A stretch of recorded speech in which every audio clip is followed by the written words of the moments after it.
Hello and welcome to the lecture series on human resource management. So friends, have you ever wondered that what is it that makes one organization a successful one and the other not that successful? Or what is that one thing that differentiates one organization from the other? It may be the process, it may be the products, it may be their technology. But can't these things be replicated by the other organizations? Well, yes, they can be. But it's only the people of the organization that you cannot replicate or you cannot imitate for that matter. So it is the people of an organization that differentiates, that is the key, we can say a key differentiator, and that is the main aspect that leads to the success or failure of an organization. So in the previous couple of lectures, we learnt about selection as an important process of choosing the right candidate for the right job. Now when we say that it is the people that make an organization a successful one, how do you get those people? What is it that makes those people apply for that job, or what is that one thing that will lead you to attract those people for applying to the organization? So here comes the role of the process called selection. So when we say selection is the process where we are choosing the candidate that is the best fit for the job as well as the organization. So when it comes to selection, it is not only important that the candidate or the person we are choosing or selecting is fit for the job. He or she must be fit for your organization as well. So we also discussed about the importance of a selection process, because selection helps in identifying the talent and placing them in the vacant positions. So the timing of placement is also important, the position is also important, and another thing that we discussed about when we discussed about the importance of selection process is that when we are selecting the right people, it will reduce the cost of training and development, and that will directly or indirectly impact the success of the organization. Because if the people are skilled, they are knowledgeable, and you are choosing those skilled people for your organization, they will definitely reduce your cost that is incurred in the training and development of your people. Then if you are hiring the best people, it will resolve personal problems. Then people are also a source of competitive advantage, as I discussed briefly. So we also discussed certain stages of the selection process, because it is not something that is very simple or very precise. It has to be done in a phased manner, and we learned all those phases of the selection process in the previous lecture. And we also learned that what are the ways of making effective selection. Now selection is not something that we can say it's a cakewalk. It's a difficult thing, and we have to make the selection process an effective one. So you have to decide on the criteria of selection. You have to make proper reference check of the people you are hiring or you want to hire. And we should also avoid making certain mistakes while we are hiring, especially when we hire out of desperation. When we have an urgent requirement of people to be hired, and we, without checking their educational backgrounds or their personality checks are not done, and that can lead to detrimental hiring. So that should be avoided.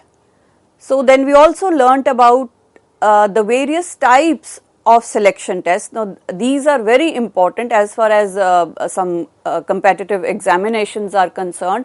Selection tests are very important, and we learnt about the aptitude test, the achievement test, situational test, personality test. So, depending upon the type of job you are applying for and depending upon the type of organization, there are various number of tests, and these tests, they all have their own advantages and disadvantages. So, before applying these tests, it should be taken care of.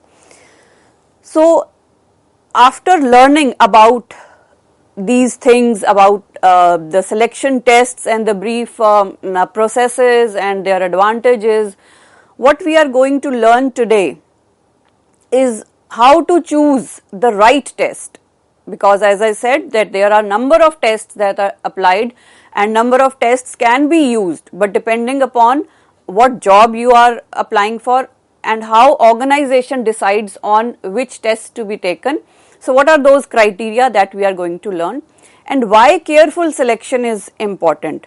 Then we will also learn about avoiding negligent hiring. As I stated earlier, this negligent hiring can be detrimental to the health of the organization. So, how we can avoid this negligent hiring. Then we are going to learn about the barriers to effective selection.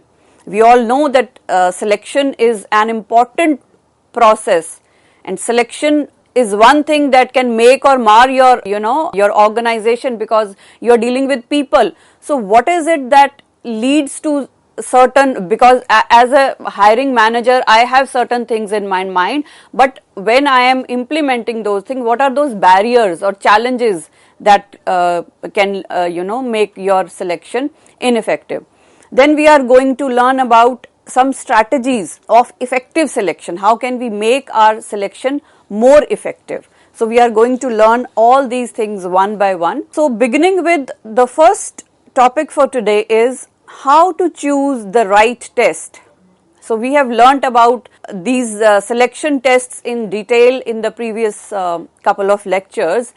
So, these tests have currently become quite common means for determining the suitability of candidates for employment, because there is a pool of candidates that you created during the recruitment process, and out of those pool of candidates you have to choose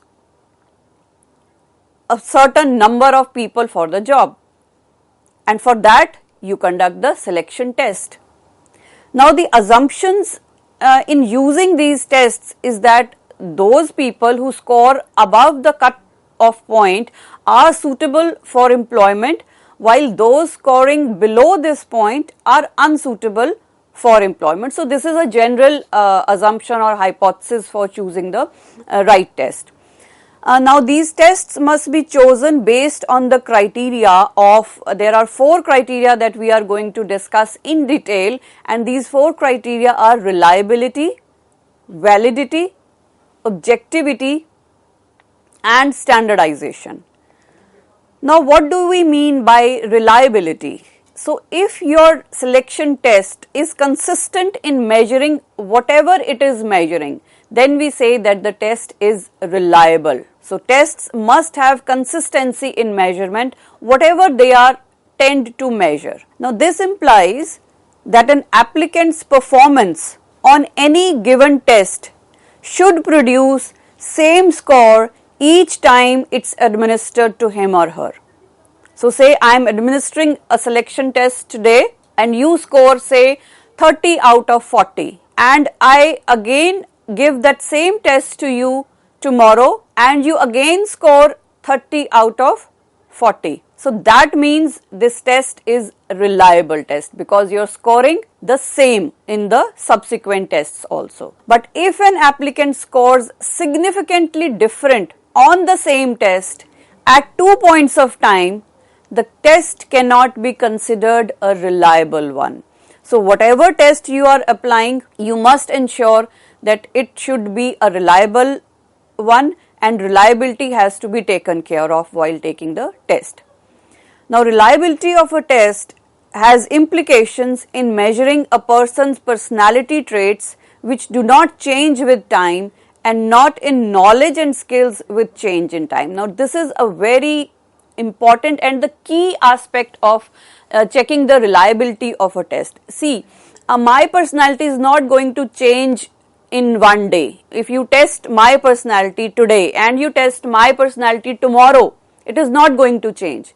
So if I am getting a 30 out of 40 today on my personality traits, for example, so it is not going to change overnight, right? But my knowledge and my skills might change. So if it is a general knowledge test, so I might score a 30 out of 40 today, but if you check it tomorrow, I might have gained certain knowledge in this one day. So if I am scoring a 30 out of 40 today, I might score a 35 tomorrow. So reliability of test means that it can only measure the personality traits and not the knowledge and the skills, which are tend to change with time. So how we can test the reliability? To measure reliability of a test, there are certain methods that can be applied, and we are going to learn about these three most commonly used methods, that is the test retest method, then there is the alternative form method, and the third one is the split halves method. These are the methods that can measure the reliability of a test, and how it is done we are going to learn now. So talking about the first one, it is the test retest method. So as the name itself is self-explanatory, it says that in a test retest method, a test is administered to an individual at two different time periods and the scores obtained are compared. If the scores at 2 points of time are similar, the test is said to be reliable. So this is what we learnt in the reliability also. So simply the same test is administered at two different time frames, and if the scores at these 2 points are similar, the test is said to be reliable. But if these scores are not similar, then this test means it is not a reliable one and it fails the reliability criteria of the selection. Now the second method is the alternative form method. So what we do here is, two similar forms of a test are administered to an individual. Their scores are recorded and compared to each other. So what we are doing is, we are making two tests, and here the time frame is not different but the tests are different.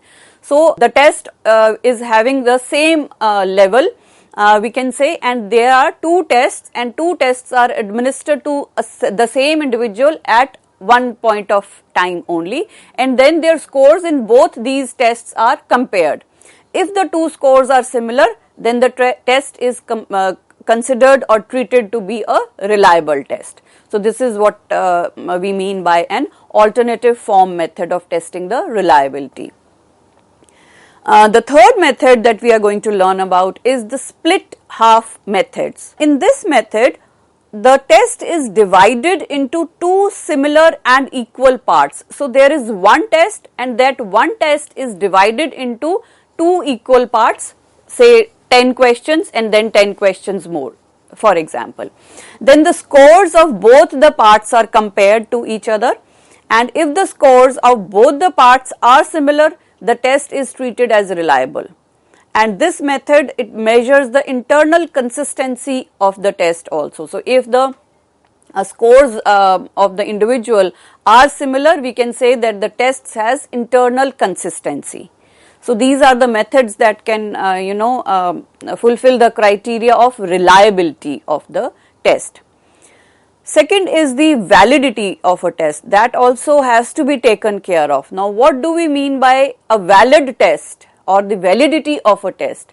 Well, validity of a test is the degree to which its prediction is supported by evidence, that is, higher scores are better job performance. Validity of a test is necessary because of two reasons. So why we are studying validity and why we are making sure that whatever test we are using for the selection, it has to be valid. So it is done because of two main reasons. Number one is that validity in a test is necessary to improve selection decisions, because your selection decisions are based on these selection tests, right? So these tests has to be valid. And also, if the test is not valid, decisions based on the test are no better than decisions without it. So if you are not able to take the right decision based on the test, then it is better not to conduct the test. So if you are conducting a test, it has to be valid. So validity in a test ensures equity.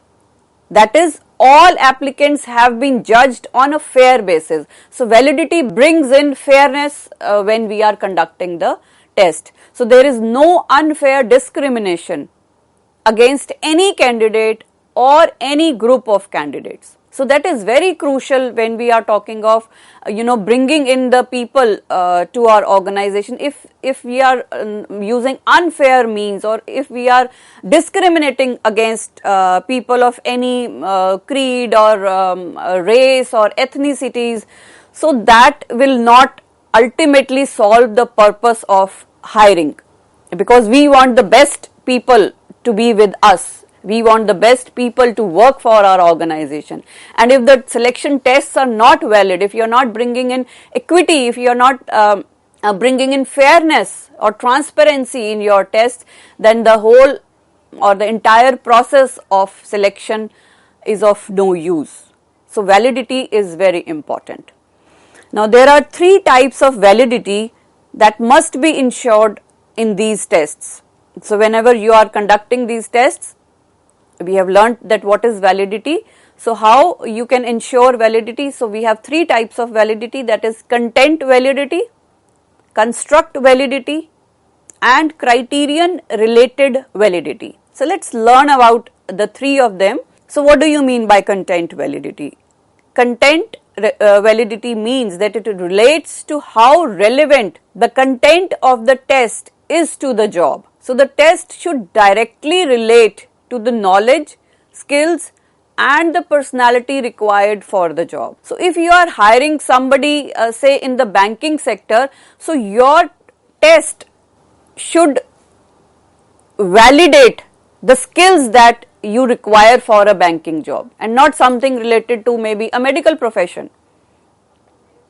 because the skills and the knowledge that is required for doing a doctor's job is different from that of a banker.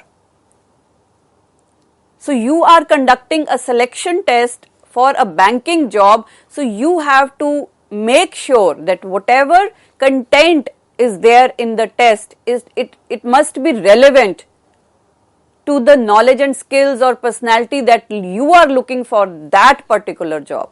And not just any test, you just search the internet and you find that okay, this is a ready-made test and you just give it to your candidates. No, you must check the content. So that is why we are talking of content validity of the selection test. Then next is the construct validity.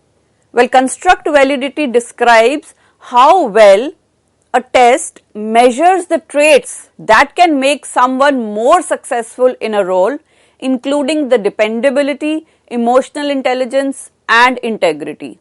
So here, apart from the content, we are also talking of the construct, that how these tests can actually make someone more successful in a role. So if you are scoring more on topics like integrity, if you are scoring more on questions of emotional intelligence, that means we are on the right path. And the third one is the criterion related validity.